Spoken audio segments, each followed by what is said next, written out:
muito obrigada. Sejam todos bem-vindos, meus irmãos.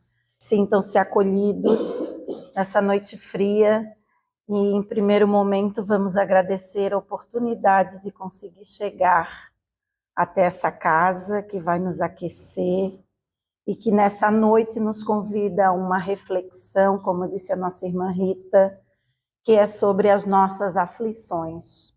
Aquelas aflições que nos desequilibram, nos desarmonizam, nos desanimam, nos faz perder esperança, nos faz colocar à prova a nossa fé, questionamos a Deus, onde é que Ele está, por que Ele não me olha, por que para mim nada dá certo, e todas aquelas lamúrias que nós somos acostumados a fazer, porque nós ainda somos crianças nesse plano, né? A gente é pequenininho ainda, então a gente mais reclama do que agradece, não é mesmo? Então a primeira reflexão é essa, é começar a agradecer para a gente jogar para o universo uma vibração tão positiva que ele não tenha nenhuma negativa para nos devolver, já que a gente acredita na lei de causa e efeito, na lei da ação e da reação. Se eu estou recebendo tanta negatividade, é porque eu não estou emitindo positividade, né? Então essa é a nossa primeira reflexão da noite. Lá no Evangelho, no capítulo 5, nós temos esse capítulo que Jesus diz que são bem-aventurados os aflitos, porque eles serão consolados. Mas lá também tem as causas anteriores das aflições e as causas atuais das aflições, que é aquela que nós vamos focar hoje nesses nossos 30 minutos. Mas, nas causas anteriores, para a gente dar uma explanadinha, porque isso dá uma outra palestra, as causas anteriores das aflições são as seguintes. Mas se há males nesta vida, de que o homem é a própria causa, há também outros que, pelo menos em aparência, são estranhos à sua vontade e parecem golpeá-lo pelas fatalidades. Assim, por exemplo, a perda de entes queridos e dos que sustentam uma família. Assim também os acidentes que numa previdência nenhuma pode ser evitado, os reveses da fortuna, que frustram todas as medidas das nossas prudências, os flagelos naturais e ainda as doenças de nascença, sobretudo aquelas que tiram aos infelizes a possibilidade de ganhar a vida pelo trabalho, as deformidades, a idiotia, a imbecilidade e assim por diante. Meus irmãos, como eu falei, é uma outra palestra, porque são causas anteriores das aflições, ou seja, são provas e são expiações que a gente traz de uma outra vivência. Mas nós vamos focar agora nas aflições atuais, as causas das aflições. Então ali tem uma metáfora, uma figura que mostra uma pedra muito pesada, né? E a pessoa tentando fazer força e ainda contra a gravidade. E aí a gente pode, dependendo das dificuldades que a gente passa, se imaginar numa situação dessa, quando a gente começa a pensar, meu Deus, eu luto tanto, eu converso, eu rezo e não vejo. Parece que a gente dá um passo para frente e dois para trás. Aquela imagem ali, ela quer nos demonstrar mais ou menos isso.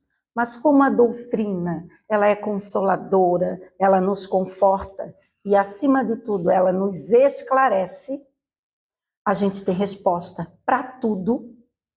Quando a gente começar a se desesperar, achar que não tem saída, pega ali o livro dos Espíritos.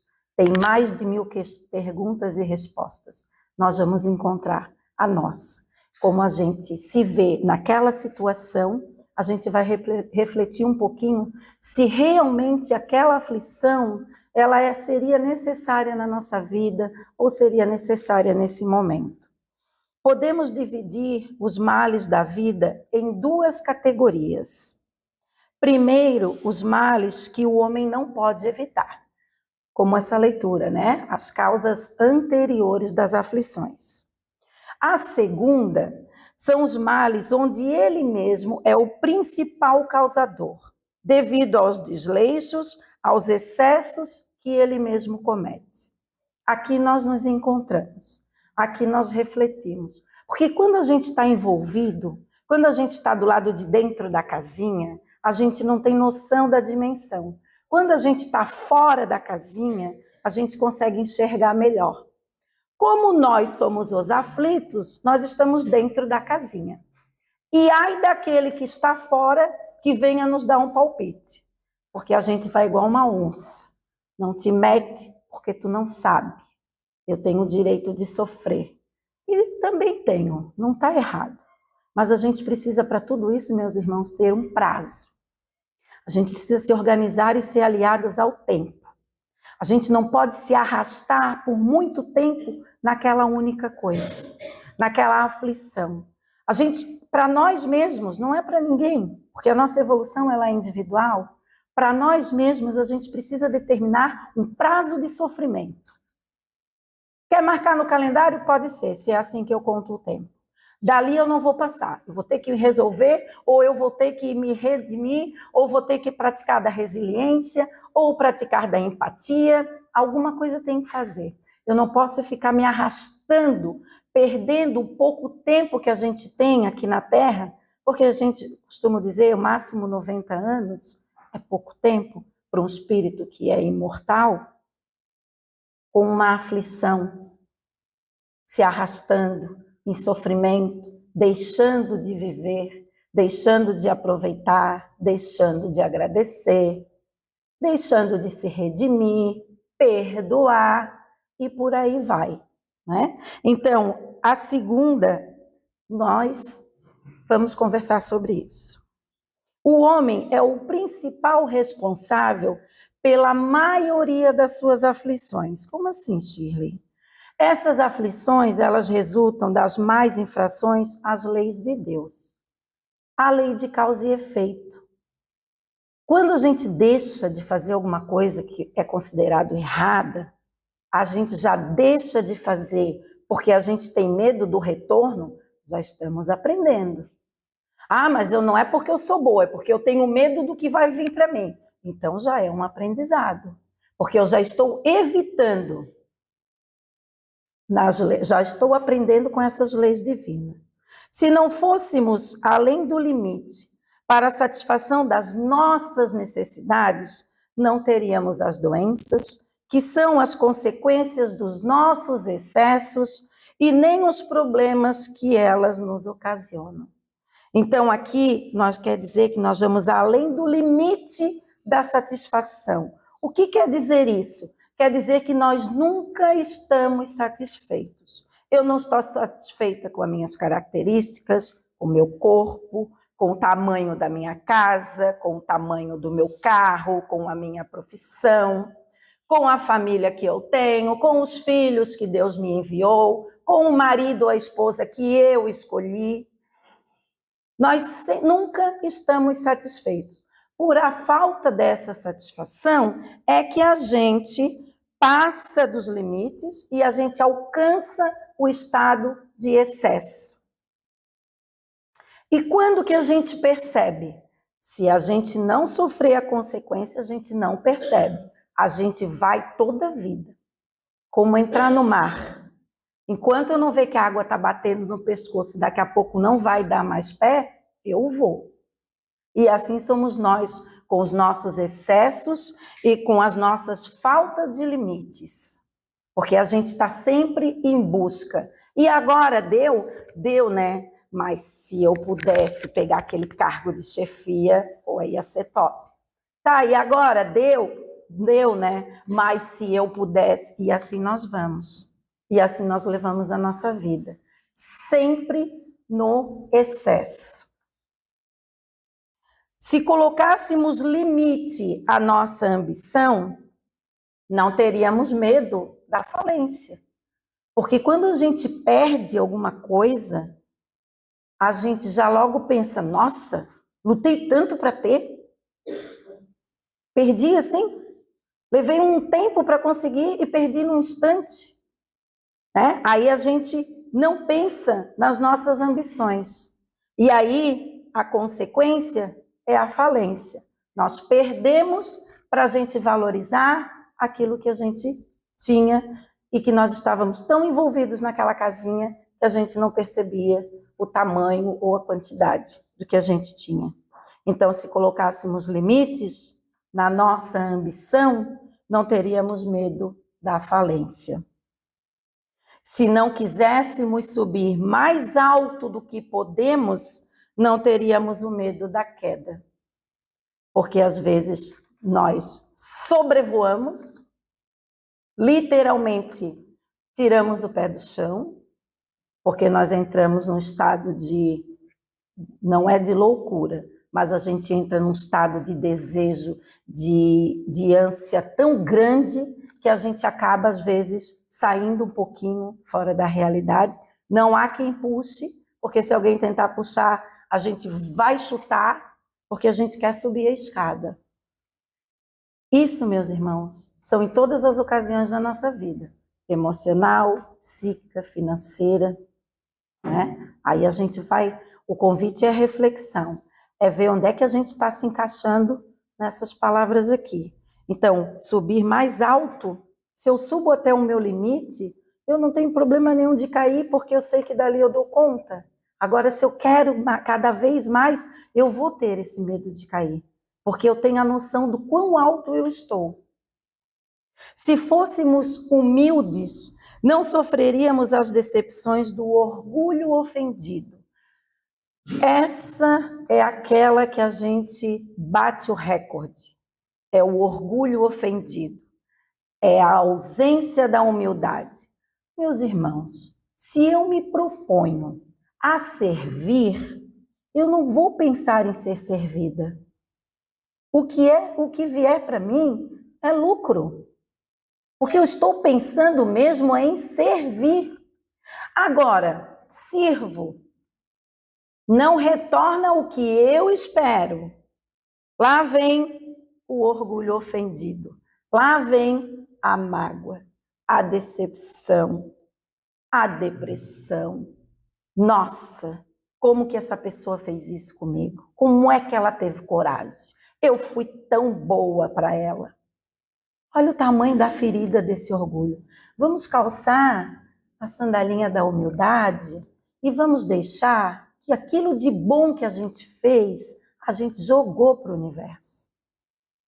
Se alguém pegou essa conta, é ela que vai pagar.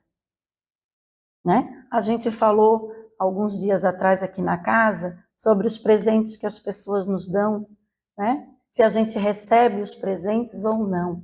Se for um presente bom, a gente recebe, se não for, a gente não precisa pegar. Foi uma passagem que a nossa irmã Rita contou do Chico, né? Se esse presente não for bom, eu não preciso pegar. Mas eu pego para depois sair falando, para depois dizer que fulano é ingrato, para fazer questão de que todo mundo saiba que aquela pessoa que eu tanto ajudei, agora me virou as costas. Porque o meu orgulho, ele é maior do que a minha humildade. E o pior de tudo isso, meus irmãos, é que a gente, eu me considero, não sei vocês, se acha humilde. A gente se acha humilde. Se falar que tu és orgulhosa ali na lata, você se ofende, você se melindra, né? Porque a gente não se vê dessa maneira. Mas quando essas aflições aparecem, porque olha a aflição que eu arrumo para mim. Se eu tivesse humildade, eu não teria. Se eu tivesse um pouquinho menos de ambição, eu não teria medo de cair, eu iria evitar essa aflição. Se eu tivesse um pouquinho desse limite, eu não teria medo de falir, porque eu tenho certeza que eu estou no caminho do bem, seguindo as leis divinas. Então eu não tenho medo de falir. Quando eu começo com essas aflições, com esses medos, com essas inseguranças, e a maioria das vezes que é o que a gente vive hoje em dia, que a gente vê em redes sociais, em vivências, são as decepções. E às vezes a gente precisa parar e pensar, estou decepcionado por quê? É preciso eu gastar energia com isso? É necessário eu perder a minha noite belíssima do sono dos justos por isso? Ou essa comida maravilhosa que eu poderia me alimentar, que daí eu fico com um embucho aqui, que parece ter um osso atravessado, que nem a água desce, é necessário? É uma aflição que vai me ajudar em quê? É sobre essa reflexão dessa causa que a gente pode evitar, não é? E se não, dar um tempo para ser resolvida. Se praticássemos a lei da caridade, não seríamos maledicentes, nem invejosos, nem ciumentos, e evitaríamos as desavenças e as discussões. Porque, meus irmãos, quando a gente encontra alguém onde a gente tem sempre embate de ideias, de ideologias, de pensamentos, e acontece ali uma discussão que não é benéfica, com vozes alteradas, com o dedo na cara, deixa a gente aflito. Tem pessoas que chegam a tremer. Tem pessoas que numa discussão bota para chorar. Tem pessoas que sai dali e não fala nada, quando chega em casa quer voltar para falar tudo. Por que naquela hora eu não falei isso? Meu Deus, como é que eu não falei isso naquela hora? E aí fica remoendo. Olha a aflição desnecessária. Resolve. Respeita. Aceita. Ou não. Então, se a gente praticar essa lei da caridade, essa discussão já não vai acontecer. Porque eu não vou me propor a gastar a minha energia. A sua opinião está formada, meu bem? Está. Então a minha também. Então nós não vamos chegar a lugar nenhum. Então nós vamos evitar esse desgaste. É uma aflição que a gente não precisa, nem eu e nem você. Pronto. Porque daí não existe retorno, né? Se a pessoa vai falar sozinha, você vai sair. Mas não vai acontecer esse desgaste de energia, essa desavença, que às vezes a gente já viu aqui em outras palestras, é uma coisinha desse tamanho, e daqui a pouco toma uma proporção e se arrasta, que um não quer mais olhar para a cara do outro, e aí sai coisas assim apavorantes, por uma coisinha que poderia ser evitada, se a gente praticasse a lei da caridade, porque a gente resume caridade em doação material, dar a roupinha no frio, dar a cesta básica. A caridade para a gente é isso, mas a caridade também é evitar conflitos, ter ouvidos de ouvir, ter olhos de ver. Isso é a caridade, caridade moral, porque a gente pratica bastante a caridade material, que também está aqui no Evangelho. Então, quando a gente pratica essa lei, a gente evita muitas aflições.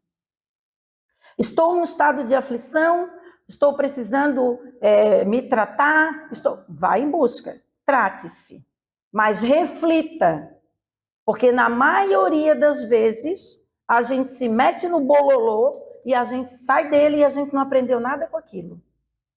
Porque a gente se vitimiza e porque nós somos os donos da razão. Porque o outro sempre está errado. E a gente já vem assim desde criança. Quando tem duas crianças brigando e você vai separar ou apartar a briga, um vai dizer que o outro foi ele que começou. Não é assim que as crianças fazem? A gente faz isso, mas de uma forma mais adultizada. A gente diz, nossa, fui magoada, né? Olha a decepção que ele me fez. A gente está falando aquilo que a criança fala. Foi ele que começou, tia. Aí o outro diz, não, quem começou foi ele. E aí fica assim. E aí, o que aconteceu? Coração aflito. Precisava? Não. É culpa do meu passado lá remoto? Não. É o que eu envolvi agora aqui, o que eu joguei para o universo e atraí para mim. Ali a gente tem uma bem bonitinha com uma planta bem linda e a gente tem a outra ali com a plantinha mais ou menos, mas tá assim, né?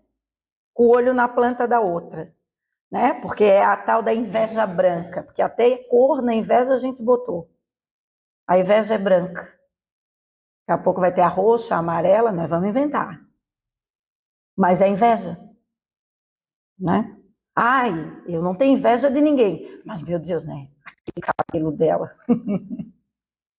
Meu Deus, né? Aquele carro que ela comprou. Ou, ah, não, se eu tivesse dinheiro para comprar um daquele, eu nem comprava. Para que comprar aquilo? Por quê? Porque, ó, é inveja. Ó, limpa.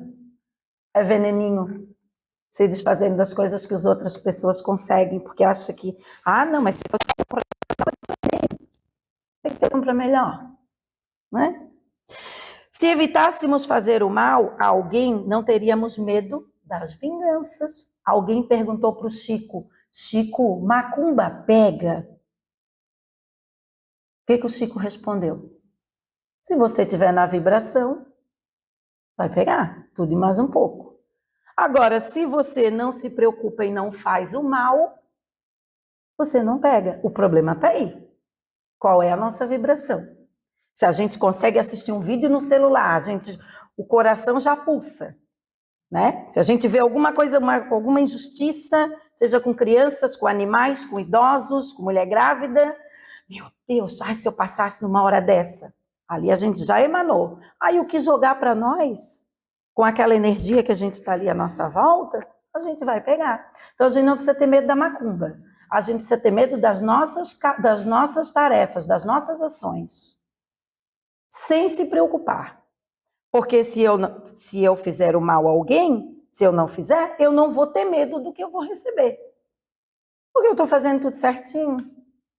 Se eu estudei para a prova, se eu me preparo, eu não vou ter medo de reprovar. Porque eu estou confiante. Agora, se eu estou com medo, a fulana roga uma praga que quando ela fala, pega. Se eu tenho medo da praga da fulana, porque também bemzinha eu não estou, né? Agora, vai da minha consciência.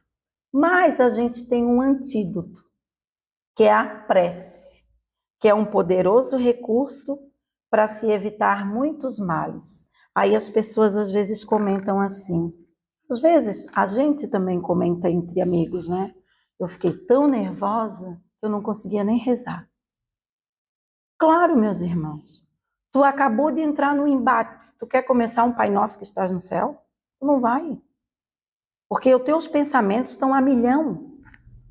O que você vai conseguir? Você vai conseguir lembrar que tem um anjo de guarda, que tem os nossos queridos amigos espirituais preparados para nos ajudar e auxiliar nessas horas, e vai conversar com eles e pedir ajuda, pedir colo, pedir conforto, porque o Pai Nosso que está no céu não vai rolar, vai chegar lá na metade, eu já não sei mais o que eu falei, vou ter que começar tudo de novo e vai ser esse rolo. Então eu vou conversar, me ajudem, me acalmem, me tire dessa situação. Porque a oração, a prece, é a ligação com o plano superior. E essa ligação, ela não é resumida em palavras apenas ditas.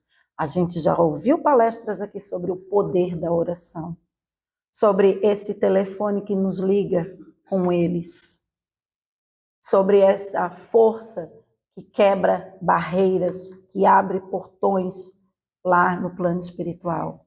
E ela é o quê? Ela é de coração. Ela não necessariamente é de joelho no chão e 10.000 vezes a mesma coisa e daqui a pouco não sei mais onde é que eu estou e tenho que voltar. Ela é pura, ela é sintonia, ela é conversa. Há quem goste de rezar após o banho. Há quem goste de rezar no seu quarto. Há quem goste de rezar no trânsito. Há quem goste de chegar no seu local de trabalho um pouquinho mais cedo e fazer a sua oração. E o que está certo e o que está errado? Está tudo certo. Porque a oração é sobre isso, é essa conexão. Então, ela é um antídoto. Se eu sei que eu vou para um embate, que eu vou passar por uma situação, eu já peço a proteção antes. Eu já peço aquelas gotinhas de paciência, a harmonia. Esse é o nosso antídoto, para a gente evitar essas aflições que a gente acaba se envolvendo ou atraindo. O homem é sempre livre para seguir os conselhos que recebe. Sempre. Nós temos um livre arbítrio. Nós somos livres. Nós temos que amadurecer para tomar as nossas decisões. Nós temos que refletir sobre aquilo que a gente fez, para a gente evitar sofrimento, angústia, mágoa, decepção, né? Essas causas aqui, muitas delas, não dá para mensurar matematicamente tanto por cento, mas muitas delas, com certeza, a gente evita. Se a gente parar para pensar, como é que começou isso? Começou lá naquele dia que aconteceu, tal. E aí a gente começa a refletir, a gente também vai se ver responsável por uma parcela. A gente também vai perceber que aquilo ali poderia ter sido evitado se eu praticasse a lei da caridade. É sobre isso que a gente precisa simplesmente se vigiar. A experiência adquirida através do sofrimento faz com que o homem perceba a diferença entre o bem e o mal. O resultado é que nos diz se eu fui certeiro ou não. O que aconteceu depois de tudo? Saí toda estrupiada. Então, o resultado não foi bom, né? Agora, saí aliviada, estou leve.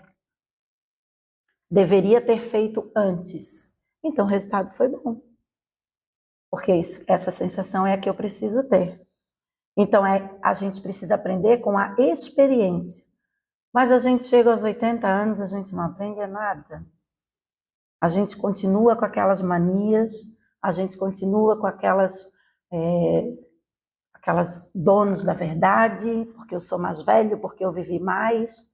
Mas não quer dizer, porque você não sabe se viveu mais, porque a gente já teve outras. Às vezes, aquele que eu botei no mundo, ele é mais velhinho espiritualmente do que eu. Então, nós não somos donos da verdade. A gente precisa aprender uns com os outros, para a gente poder refletir e para a gente poder viver com mais harmonia possível. Quanto mais paz, melhor. Quanto mais noites bem dormidas, melhor. Tudo se resolve durante o dia quando a gente tem uma boa noite de descanso, né? Porque a gente está bem, a gente está equilibrado. Aí a gente acorda, quem toma café toma, quem não toma, não toma, mas a gente está mais equilibrado. Agora, quando a gente não dorme bem à noite, a gente acorda mal, a gente acorda pesado, né? O dia não rende. E o que nos causa isso? Uma aflição. Se eu não estou aflita, tudo vai fluindo da melhor forma possível. Algumas vezes a experiência chega um pouco tarde, quando a vida já está perdida. A pergunta é, queremos isso pra gente? Não, né? A gente não quer. A gente quer poder consertar. A gente quer poder resgatar. A gente quer poder reatar. Vocês percebem que é tudo com re, porque re quer dizer que é outra vez. Cortar, recortar. Né? Então, assim, é tudo com re. Resgatar, reatar, reavaliar. Né? Para a gente, quando chegar naquele finalzinho que a gente sabe, eu costumo brincar que quando a gente faz 50, a gente já dobra a curva, porque para frente não sei se tem mais 50, porque eu não vou chegar no 100. Então, quando chega nessa curvinha, a gente já começa a avaliar o que está sendo válido e como é que eu quero terminar, como é que eu quero ir, voltar para minha pátria espiritual. Então o homem diz, se lá no início da vida eu soubesse o que eu sei hoje, quantos erros eu teria evitado? Mas isso não poderia acontecer, porque senão não ia existir uma coisa chamada evolução. A evolução quer dizer, conforme eu vou passando, eu vou aprendendo. Como é que eu vou ter 15 anos com uma vivência que eu tenho agora com 60? Eu ia ficar doida. Era muita informação com muito pouco tempo. Então, cada coisa no seu tempo. Se eu soubesse nos meus 15 anos o que eu sei agora com 50. eu acho que eu ia me perder até mais. Porque é cada coisa no seu tempo. A natureza ela é perfeita e Deus é mais ainda. Ele não erra. Deus não erra. Se eu não sabia naquela idade, é porque o que era necessário para eu saber lá, eu tinha. E o que é necessário para eu saber agora, eu tenho. Sem querer atropelar. Com coragem, podemos identificar a nossa má vontade e trabalhar pela nossa superação. O que não podemos mais é afirmar que não sabemos. Sabemos sim, pela nossa consciência.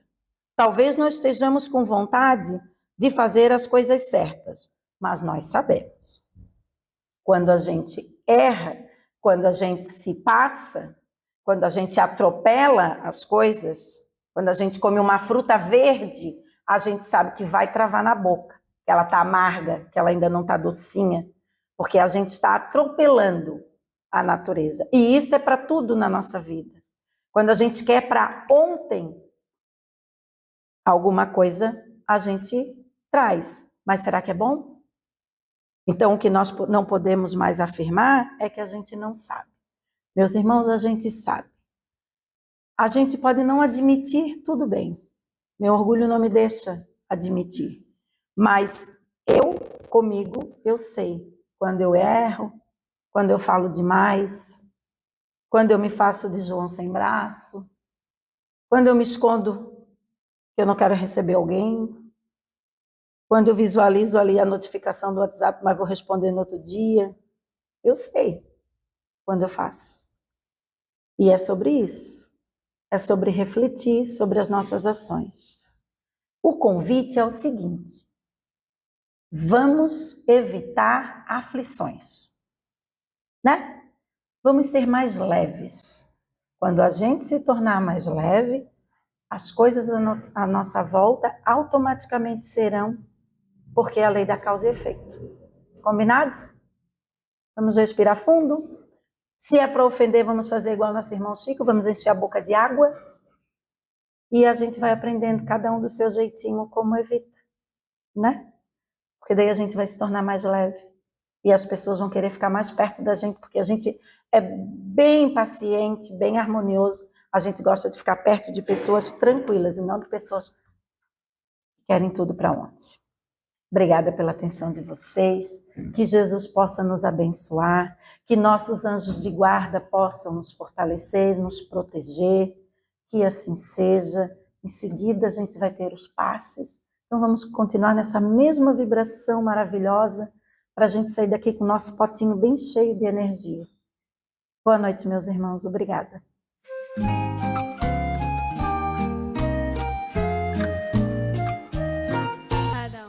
O Grupo Espírita Caminho da Luz vem com muita alegria convidar amigos, familiares e toda a comunidade para o nosso almoço beneficente que acontecerá no dia 19 de julho no sítio Chico Bento, um local de amplo estacionamento ligado à natureza, com conforto e segurança, onde será servido 3 tipos de massa, 3 tipos de molho, galeto e saladas. Os convites já se encontram à venda. Crianças de 0 a 4 anos não pagam. De 5 a 10 anos, o valor é de R$ 35. E acima de 11 anos, o valor é de R$ 60. Procure qualquer trabalhador da casa. Lembrando que todo o valor arrecadado com a venda será em benefício do Grupo Espírita Caminho da Luz. Assim estaremos felizes com a presença de todos. Nos encontramos lá. Até breve!